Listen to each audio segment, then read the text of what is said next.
A321 field trip. Power plant, CFM 56-5B. The first part of this video field trip deals with the built-up engine unit equipment. The CFM 56-5B engine is designed in 4 major modules, which are the fan and LP compressor module, the HP compressor, combustion chamber, and HP turbine module, the LP turbine and turbine rear frame module, and the accessory gearbox module, where the different accessories are installed. For the moment, let's briefly see the location of these accessories. First, on the front face of the accessory gearbox, we can identify the lubrication unit,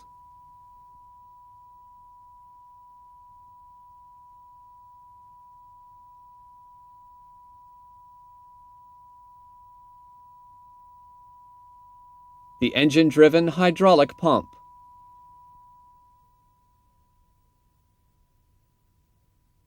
the ECU alternator.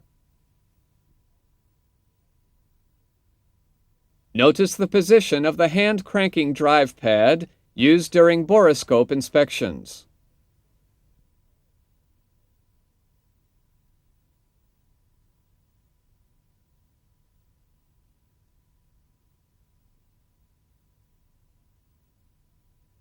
And the integrated drive generator, IDG. Now, on the accessory gearbox rear face, we can identify the air starter, the fuel pump assembly,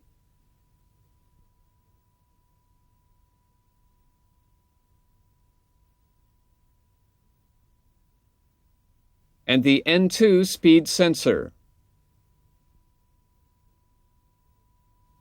Again, the fuel pump assembly with the hydromechanical fuel unit, HMU. The fan, which produces most of the thrust, consists of 36 fan blades made of titanium alloy. An abradable lining ensures fan blade tip clearance and improves efficiency. Here, between the fan blades, we can see the inlet guide vanes of the LP compressor. A fan blade can be easily changed in line maintenance after removing the spinner cone assembly. The rear spinner cone is fitted with trim balance screws.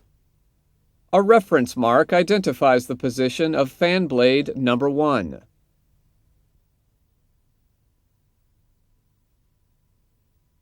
In the engine inlet are located the pressure and temperature sensors related to the aerodynamic station 12,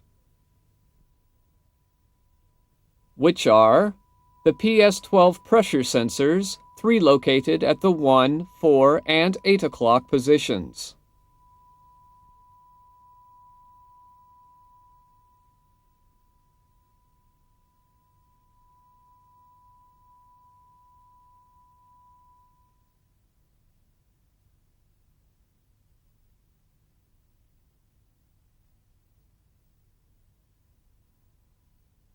And the T12 temperature sensor located on the upper part at the 11 o'clock position. Now we continue with the components located on the right-hand fan case. The ECU, electronic control unit, of the FADEC system is installed in this zone. It has 3 main sides. On the left-hand side, all the pressure lines from the different sensors enter directly into a pressure transmitter receptacle, part of the ECU. One of these entry ports is open because it corresponds to the P0 pressure sensor. On the bottom side, there are all the electrical harness connectors for channels A and B. Two of these connectors are for specific requirements.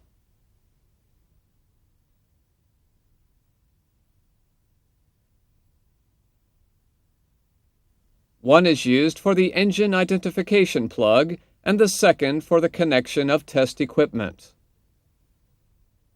Note that the engine identification plug remains on the engine when the ECU is removed.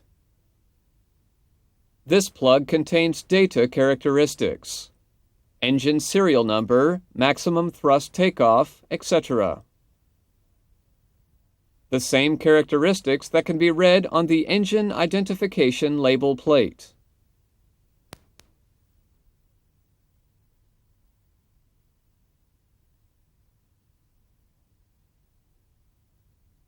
On the right-hand side of the ECU, as the ECU is air-cooled, the computer is fitted with a cooling air inlet and outlet interfaces. Concerning the electrical power supply of the FADEC, the ECU has its own dedicated alternator located on the accessory gearbox front face. Located above the ECU, we find the ignition boxes. The two ignition boxes are related to Ignition 1 and Ignition 2 circuits. Each box is designed to deliver high voltage to the ignition plugs through ignition leads. Precautions have to be taken before working on the ignition boxes. The voltage output can be dangerous. The ignition leads are then routed up to the ignition plugs.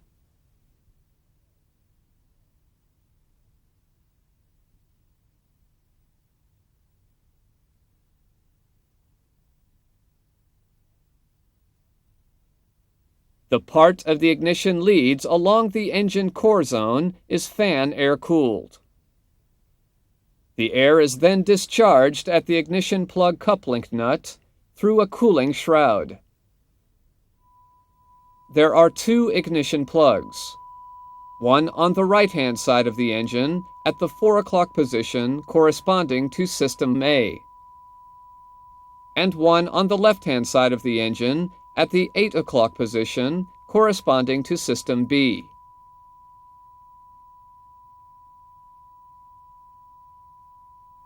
Now let's see the engine starting components.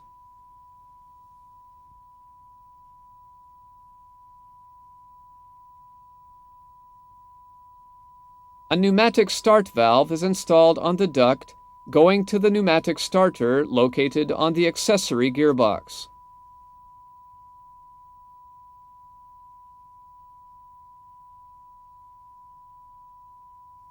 The start valve, which is electrically controlled and pneumatically operated, has a manual override handle to manually operate the valve during abnormal starts. Before operating the manual override handle, the operator has to press a wrench button to release the butterfly valve actuator. The manual override handle can also be used as an external visual indicator to verify the position of the butterfly. Note, only operate the manual override handle with the starter system pressurized. Otherwise, you may damage the valve. When looking at the pneumatic starter, we can identify the servicing ports and the V-clamp installation.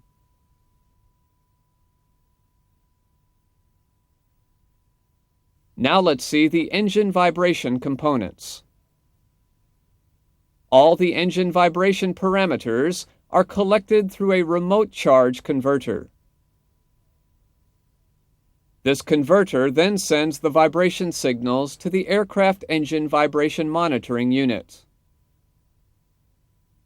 There are two vibration sensors on the engine. One is installed in the LP compressor module on the number 1 bearing support. It is called the number 1 bearing vibration sensor, only its connector is visible from outside on the right-hand fan case.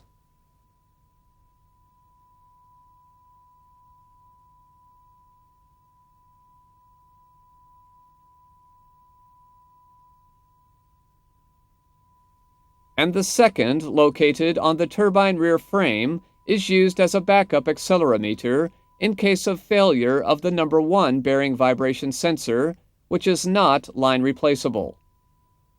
This second accelerometer is also used with the first one for balancing purposes. For engine speed indicating and monitoring, 2 speed sensors are provided on the engine. The one located on the right-hand fan case is for the number 1 speed, which is sensed at the number 2 bearing compartment. And the second, located on the accessory gearbox rear face, is for the N2 speed. Each of these speed sensors has 3 connectors. One for channel A, one for channel B, and the last for the EVMU. Now let's continue with the components located on the right-hand side of the engine core. But first of all, have a look at the fan discharge casing. When looking forward, we can see the struts and the fan outlet guide vanes. For borescope inspections of the LP compressor, 2 open holes are provided on the fan duct panels, located at approximately the 4 o'clock position.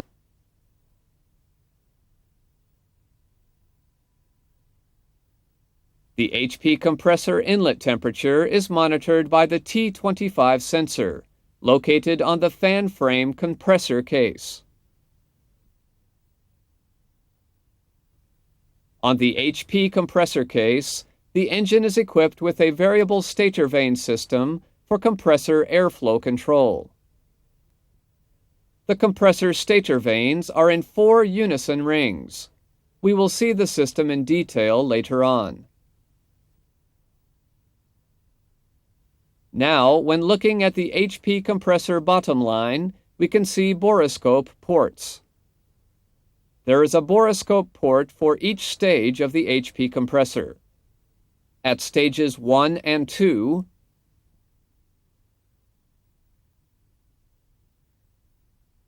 stages 3 and 4,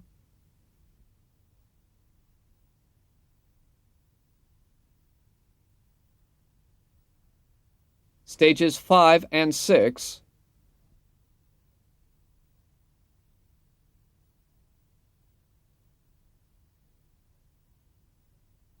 and stages 7, 8, 9, for which the bolts are longer and bigger than the other ones.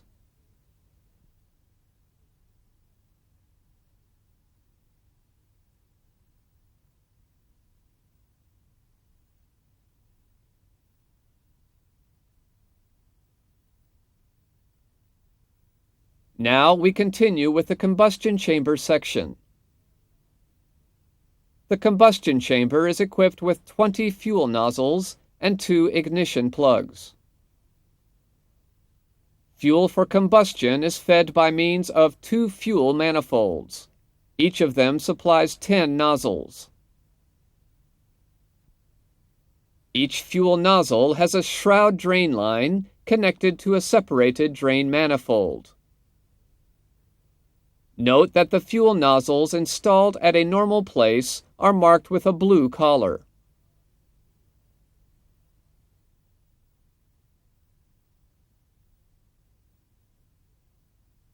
The fuel nozzles mounted near the ignition plugs are marked with a silver collar, because they are of a wider spray type to improve lighting up. The fuel distribution for 10 or 20 nozzles is ensured by a burner staging valve installed approximately at the 6 o'clock position on the HP compressor case. This valve delivers fuel either to 10 nozzles at low power or to 20 nozzles at high power. Now have a look at the combustion chamber case where the borescope ports are located. 4 borescope ports are provided around the combustor case. 2 borescope ports are provided around the HP turbine case. These ports are used to inspect the HP turbine blades. Note that the igniter ports can be used for inspection of the HP turbine nozzle assembly. For borescope inspections of the LP turbine, 4 accesses are provided on the LP turbine case. For inspection of the first stage, use the same port as for the HP turbine.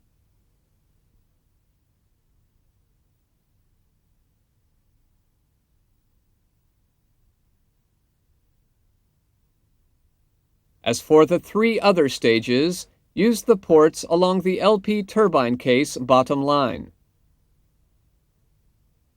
On the right-hand side of the engine core, we can also identify other components which are part of the active clearance control system. We have the LP-TACC valve and the HP-TACC valve.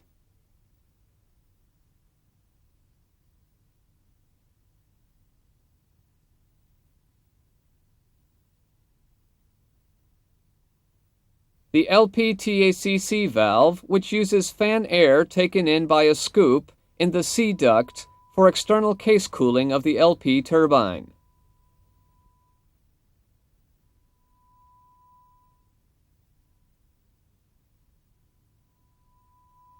And the HP-TACC valve, which uses 4th and 9th stage air for internal cooling or heating of the HP turbine shroud structure.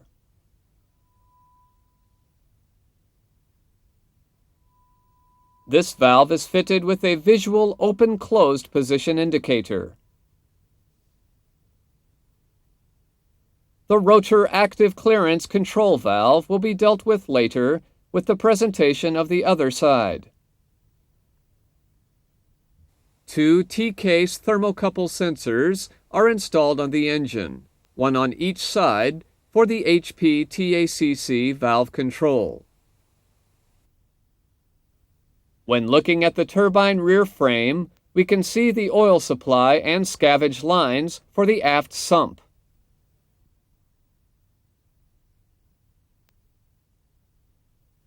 And a drain line to evacuate any water or fuel accumulated in the LP turbine case.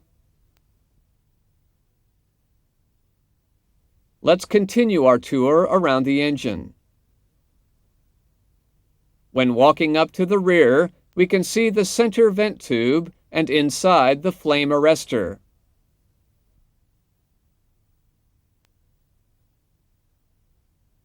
Now we are on the left-hand side of the engine core. We can locate the rotor active clearance control and start bleed valve, RACSB.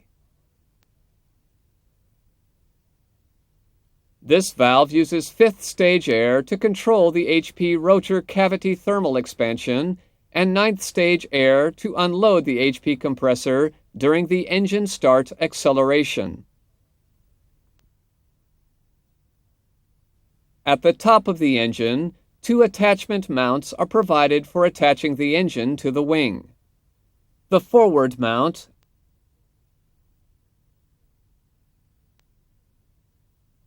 and the aft mount. For the exhaust gas temperature, EGT, measuring plane. 9 thermocouples are installed around the LP turbine case, corresponding to aerodynamic station 49.5. The thermocouple's alumochromal material wirings are connected together to parallel junction boxes.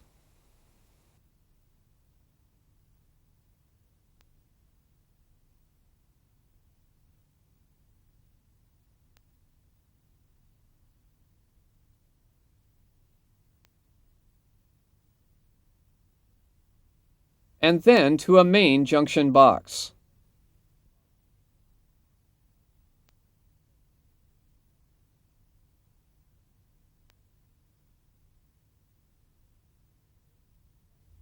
Here is the second T-case sensor used for HP-TACC valve control.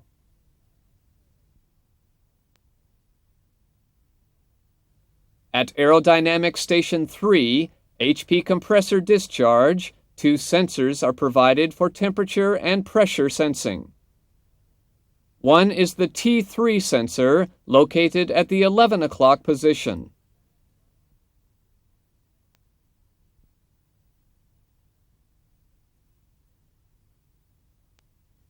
And one is the PS3 sensor, located at the 9 o'clock position.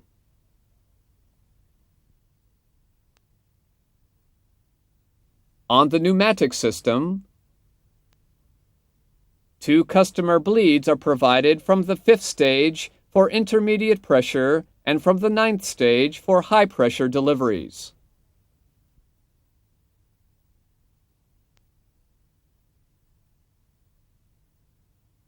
A check valve is installed on the IP duct.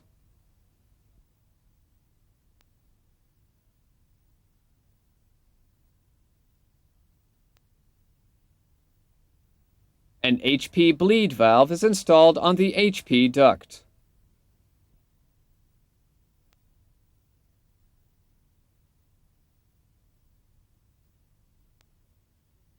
And a bleed pressure regulating valve is installed downstream on the common duct. The bleed pressure regulating valve and the HP bleed valve are fitted with a closed-open visual indicator and manual override.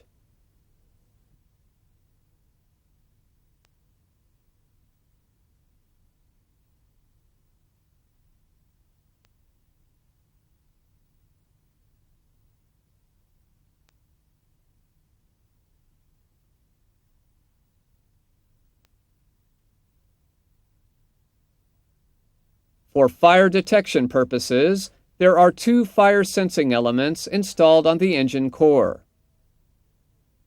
2 more are located on the pylon zone and 2 others on the accessory gearbox.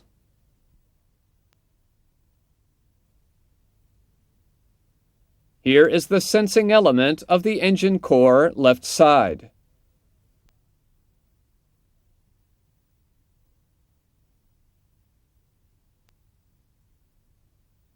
Each element is connected to its related fire detector responder housing. Note that in the hot section, the head is of the ceramic type. Remember, on the right-hand side, we saw part of the variable stator vane system. The actuation of VSV is performed by 2 actuator and bell crank assemblies. One is located on the engine core right-hand side, and the second is located on the engine core left-hand side. Each VSV actuator has a LVDT sensor connected to the ECU for position feedback. The left actuator LVDT is connected to channel B and the right to channel A. Notice that no rigging procedure is required on this system. The other system installed on the engine for compressor airflow control is the VBV, Variable Bleed Valve System. It consists of 12 VBVs. The system is actuated by means of a fuel gear motor which drives a master ball screw actuator and bleed valve assembly via a stop mechanism. The other 11 bleed valves are driven by means of a flexible shaft. The VBV positions are taken from the master bleed valve feedback rod linked to an arm lever fitted on a rotary variable differential transducer, RVDT, which sends the position feedback signals to ECU channels A and B. For the rigging procedure, make certain that, when the valves are fully closed, the mark on the RVDT is aligned with the mark on the arm lever. Note that the variable bleed valves are closed when the engine is shut down. They will be open during engine start. Before leaving the engine core section, have a look at the bundle junction box, where pipes, ducts, and electrical wirings are routed. Now, let's continue the presentation with the components located on the left-hand fan case zone. First of all, the fuel system components. When following the fuel feed manifold from the aircraft tanks, we arrive at the fuel pump assembly installed on the accessory gearbox.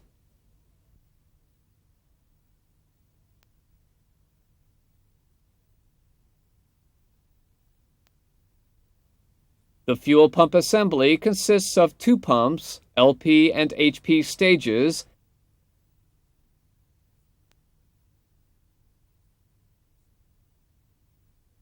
and a fuel filter. The fuel filter, which is a disposable cartridge type, has a drain plug for drainage and sampling.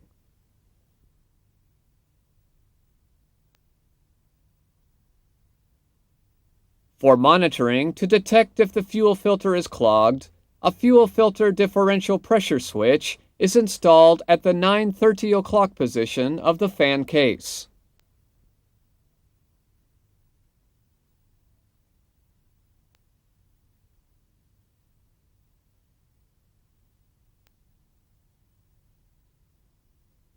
On the accessory gearbox, the hydromechanical fuel unit, HMU, is fitted with the fuel pump assembly.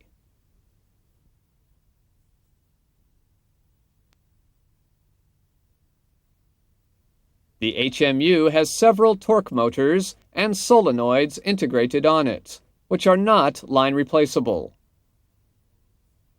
If a torque motor or solenoid fails, all the HMU must be changed. The fuel is heated before entering the HP fuel pump and HMU. The fuel is also used to cool engine oil through the main oil-fuel heat exchanger and servo fuel heater.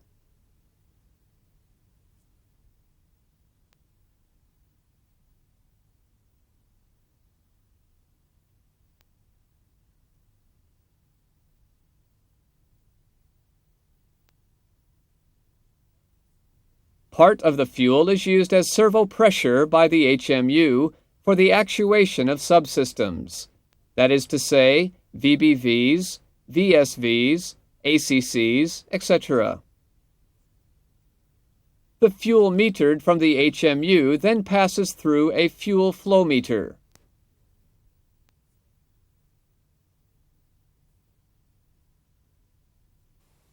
Then the fuel is directed to the combustion chamber. Part of the fuel is used for IDG oil cooling purposes. For IDG oil cooling purposes, the IDG oil cooler and the fuel return valve are located on the fan case upper part. The IDG oil cooler always ensures the IDG oil cooling by means of bypass fuel from the HMU.